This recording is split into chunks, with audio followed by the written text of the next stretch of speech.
All right, we just dropped off the truck at the U-Haul right there, hopping in our Uber. Let's get on the road.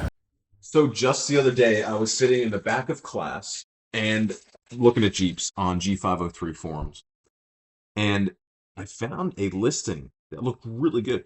The list in the listing, the guy mentions that he had had this Jeep from 2001 and that he had had it in his garage untouched since then, and so I was immediately intrigued. I created an account on G503 the day prior, and taking a lot of time. Finally, the admins allowed me to have an account, and the guy messaged me back around noon on that Friday. Uh, Dipped into the next room. I gave the guy a call, and when he told me that he had bought it from the original widower that was the wife of the original veteran that was able to get one in 1946, I was sold. I knew that it would have little to no modifications, it'd have original paint, and it'd have a history that's very hard to find with GPWs and MBs these days. I was able to make him an offer that he could accept, and within an hour, I bought a flight ticket from where I was down to Orlando, which is pretty sweet. Drove to the U-Haul place, made the reservation, had the Uber go right to the right to the U-Haul place, and then I took an Uber to the airport, hopping on a plane and then down to Orlando. I had the guy coordinate a pickup for me from the airport. I was able to get to the U-Haul, pick up the truck, and then drive straight to his house. And then there it was, which was pretty sweet. Uh, Basically a barn find sitting right there in the garage. It looked like exactly like the pictures that it had listed on the forums, even though those pictures were originally taken back in 2011. I mean, this Jeep looked good. Other than very small modifications, probably done in the 70s, this thing was as close to a barn find as you might find these days. And so I wanted to get on the road. I paid the guy and I got on the road. And very excited. I told the guy that I'd keep him updated. And so here's that story. How's it going, sir? Nice to meet you. Hey, how are you? Good to meet you. Thank you.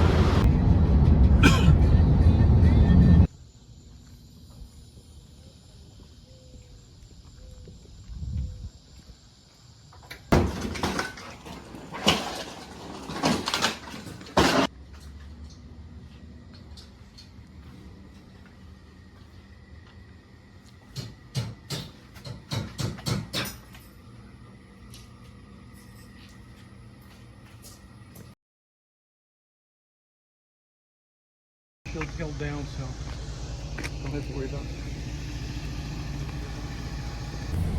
We are headed out on the road. We've got the Jeep loaded up.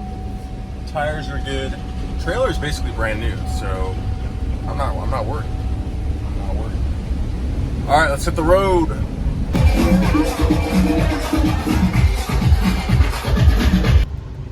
Oh, whoa, whoa.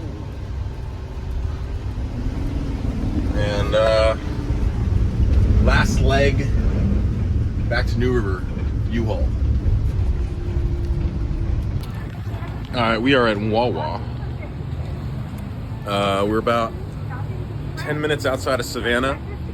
We're gonna lube up the trailer at a local lube stop, and we're gonna keep going. Jeep's looking pretty. It's been able to air out a lot of the dust that's blown out the back. Just kidding. Nope.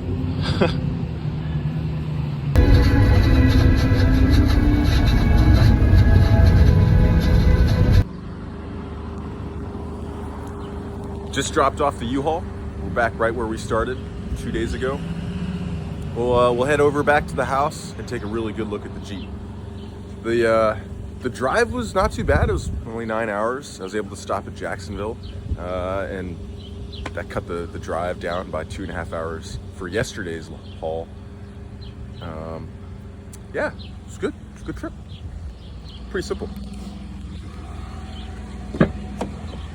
So day one of the build, we were able to back it up into my buddy's shop, pull the replacement NB engine out of the back of the Jeep, came with the Jeep. And then in the spare parts bin, we were able to find the Los Angeles Army rebuild tag, dated 1945. And then on the glass, we noticed the last time it was registered on the roads was 1978 in the state of Florida. So pretty cool to see that. And then in this clip, you can see Eddie is using a grinder to cut out the extra brackets that someone had welded to either side of the original tailgate. Good thing was that the metal there, the tailgate, was original to the Jeep. So all we're gonna have to do is hold it up with shims and then weld it back into place. So we just got done taking the rear tailgate out, which was originally modified to have a tailgate, a fold down tailgate. We just took that out, vacuumed it out again,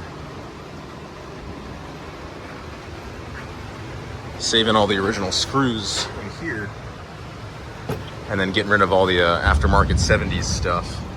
So that's end of part 1. We were able to remove all the aftermarket junk that had been bolted on the Jeep over the years. That was like a steering stabilizer and aftermarket tailgate components, turn signals and stuff like that. And then while we were pressure washing, we noticed that there was an additional layer of paint underneath the white paint that had been rolled on at some time.